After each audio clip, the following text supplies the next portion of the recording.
BRS నుంచి కాంగ్రెస్ లో చేరిన ఎమ్మెల్యేలకు హైకోర్టులో ఎదురుదెబ్బ తగిలింది. పార్టీ మారిన ఎమ్మెల్యేల అనర్హత పిటిషన్లపై తెలంగాణ హైకోర్టు కీలక తీర్పు వెల్లడించింది. అనర్హతపై 4 వారాల్లో నిర్ణయం తీసుకోవాలని అసెంబ్లీ సెక్రటరీకి హైకోర్టు ఆదేశించింది.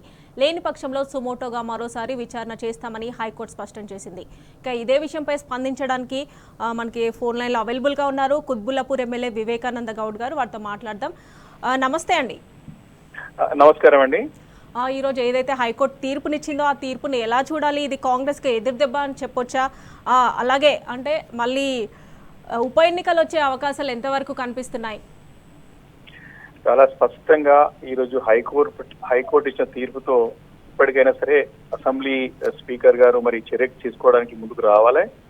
మరి అసెంబ్లీ యొక్క గౌరవాన్ని కాపాడే బాధ్యత, తెలంగాణ అసెంబ్లీ యొక్క ఔన్నత్యాన్ని, దాని యొక్క గొప్పతనాన్ని మరి చాటి చెప్పే అవకాశం మరి స్పీకర్ గారికి లభించింది. మరి స్పీకర్ గారు దీన్ని ఖచ్చితంగా మరి ఎందుకంటే తన పరిధిలో ఉన్నది, అసెంబ్లీ పరిధిలో ఉన్నది, అసెంబ్లీ పరిధిలోనే తను నిర్ణయం తీసుకుంటే మరి రాజ్యాంగంలో మనకి కల్పించే అసెంబ్లీకి కానీ మన ప్రజలతో ఎన్నుకోబడ్డటువంటి ఒక ప్రజాప్రతినిధి అందరూ కూడా గౌరవం కాపాడే విధంగా మరి స్పీకర్ గారు నిర్ణయం తీసుకోవాల్సిన అవసరం ఎంతైనా ఉన్నది. ఈ ముగ్గురు ఎమ్మెల్యేలు కేవలం ఇప్పుడు దాంట్లో నేను కూడా పిటిషనర్ గా ఉన్నా. మరి దానం నాగేందర్ గారు కానీ, అదేవిధంగా కడియం శ్రీహరి గారు, తెల్లం వెంకట్రావు గారి గురించి చేసినటువంటి పిటిషన్ ఇదే కాకుండా మిగతా 7 మంది 10 మందిది కూడా నిర్ణయం, అందరి పిటిషన్స్ కూడా మేము ఆల్రెడీ ఇచ్చున్నాం. దాంట్లో అందరం కూడా శాసనసభ్యులు కూడా ఎవరైతే మరి కూడా బీఆర్ఎస్ పార్టీ తరఫున మా యొక్క పిటిషన్స్ స్పీకర్ గారి దగ్గర పెండింగ్ లో ఉన్నాయి. వారి పరిధిలో ఉన్నది వారి నిర్ణయం తీసుకున్నప్పుడే, దీన్ని కాలయాపన చేసినప్పుడే మాకు పిటిషన్స్ తీసుకున్నప్పుడే మేమందరం కూడా హైకోర్టుని సంప్రదించినాము. హైకోర్టుని న్యాయం చేయాలని కోరినాము. అది కూడా సుప్రీంకోర్టు చాలా స్పష్టంగా తీర్పునిచ్చింది. ఆల్రెడీ మనకి ఆల్రెడీ ఒక జడ్జిమెంట్ ఆల్రెడీ ఇప్పటికే ఇచ్చిన్నారు సుప్రీంకోర్టు. చాలా స్పష్టంగా 3 నెలల లోపల మరి నిర్ణయం తీసుకోవాలని చెప్పేసి అప్పటికీ ఆదేశాలు జారీ చేసినాయి. కాబట్టి మేము ఆల్రెడీ గతంలోనే అడిగినాం, ఇప్పుడు మేము కోరుతా ఉన్నాం. మరి హైకోర్టు తప్పకుండా మాకు పూర్తి నమ్మకం, విశ్వాసం హైకోర్టు పైన ఉన్నది. మరి అందుకే వారు 4 వారాల లోపల నిర్ణయంతో పాటు మరి తీసుకోకపోతే సుమోటోగా మరి హైకోర్టే మరి కేసును స్వీకరిస్తుందని చెప్పడం మరి నిజంగా హర్షించదగ్గ విషయం. కానీ మేము కోరుకునేది మాత్రం స్పీకర్ గారు నిర్ణయం తీసుకోవాలి. వీరితో పాటు 10 మందిని అనర్హులుగా ప్రకటించాలి చాలా స్పష్టంగా మనకి. ఎందుకంటే ఈరోజు దేశవ్యాప్తంగా దీనిపైన ప్రధానంగా చాలా పెద్ద ఎత్తున చర్చ జరుగుతూ ఉంది. కాబట్టి వీరితో పాటు ఈ 10 మంది ఎమ్మెల్యేల పైన కూడా మరి అనర్హత మరి వేసినట్టయితే తప్పకుండా మేము గతం నుండి కూడా చెప్తా ఉన్నాం పదే గౌరవ మరి మా పార్టీ అధినేత కేసీఆర్ గారు కానివ్వండి, అటు కార్యనిర్వాహక అధ్యక్షులు కేటీఆర్ గారు కానివ్వండి, మన సీనియర్ నాయకులు మరి మాజీ మంత్రివర్యులు అందరూ కూడా హరీష్ రావు గారు కానీ, జగదీశ్వర్ రెడ్డి గారు అందరూ కూడా పదే చాలా సందర్భాల్లో ఖచ్చితంగా ఉప ఎన్నికలు రాబోతున్నాయి అని చెప్పి మేము పదే చెప్పిన సందర్భాలు అనేకం ఉన్నాయి. కాబట్టి డెఫినెట్ గా ఈ ముగ్గురు ఎమ్మెల్యేలతో పాటు మిగతా 7 కూడా ఖచ్చితంగా ఖాళీ ఇవ్వబోతా ఉన్నాయి. ఖచ్చితంగా వీటికి ఉప ఎన్నికలు ఖచ్చితంగా కొంచెం రేపు ఆలస్యం కావచ్చు కాక, కానీ ఉప ఎన్నికలు మాత్రం ఖాయం. కానీ 3 నెలల వ్యవధి అనేది మాత్రం సుప్రీంకోర్టు ఆల్రెడీ ఇప్పటికే స్పష్టంగా తీర్పు ఇచ్చింది. కాబట్టి దాని అనుగుణంగా నిర్ణయం తీసుకోవాల్సిన అవసరం ఉందని చెప్పేసి అభిప్రాయపడుతున్నాను. పార్టీ మారిన ఎమ్మెల్యేలకు సంబంధించి ఇతర రాష్ట్రాల్లో కాంగ్రెస్ వైఖరి తెలంగాణ రాష్ట్రంతో పోలిస్తే డిఫరెంట్ గా ఉంది. ఎగ్జాంపుల్ గా మనం హిమాచల్ ప్రదేశ్ ను చూడొచ్చు. ఈ ద్వంద్వ వైఖరిని ఎలా చూడాలంటారు?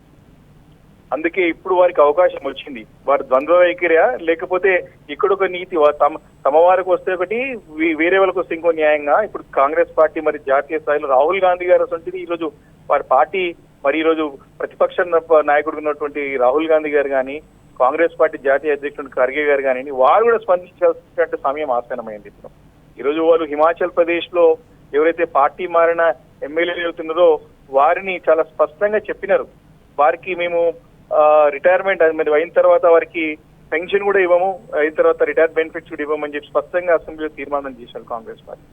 ఈ రోజేమో ఇక్కడనేమో తెలంగాణ రాష్ట్రంలో మాత్రం వారిని అనర్హులుగా ప్రకటిస్తాను కూడా వారు ముందుకు రావట్లేదు. దీన్ని కాలయాపన చేసేసి మరి తప్పించుకునే ప్రయత్నం చేస్తున్నారు. కాబట్టి కాంగ్రెస్ పార్టీ యొక్క వైఖరి ఈరోజు దేశం మొత్తం కూడా చూస్తా ఉంది.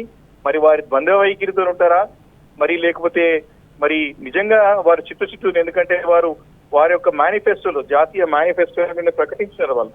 ఎవరైతే మేము అంటే కేంద్రంలో రాగానే ఇమీడియట్ గా వితౌట్ ఎనీ డిస్కషన్ ఇమీడియట్ గా మేము అనర్హత నెల లోపట్నే త్వరలోనే వారిని అనర్హులుగా ప్రకటిస్తామని చెప్పి వారి మేనిఫెస్టోలో ప్రకటించారు. కానీ వారి మేనిఫెస్టోలో మాత్రం అలా అంటారు, ఇక్కడ తెలంగాణ రాష్ట్రంలో మాత్రం కాంగ్రెస్ పార్టీ చేస్తున్న తీరు మరి విరుద్ధంగా ఉన్నది. కాబట్టి ఇలాంటి అన్నిటిని కూడా మరి ఈ రోజు వాళ్ళు ఖచ్చితంగా వాళ్ళు క్లారిఫై చేయాల్సిన అవసరం ఏర్పడ్డది. ఏది ఏమైనా ఈ రోజు దీనిపైన స్పందించాల్సినటువంటి అవసరం గతం నుంచి కూడా కొడుతా ఉన్నాం. మరి జాతీయ స్థాయిలో మరి ఈ రోజు పార్లమెంటు ప్రతిపక్ష నాయకుడు ఉన్నటువంటి రాహుల్ గాంధీ గారు కానివ్వండి, ఖార్గే గారిని కూడా మేము పదే పదే దీనిపైన స్పందించాలని చెప్పి కోరినాం, వారు నిరాకరించినారు.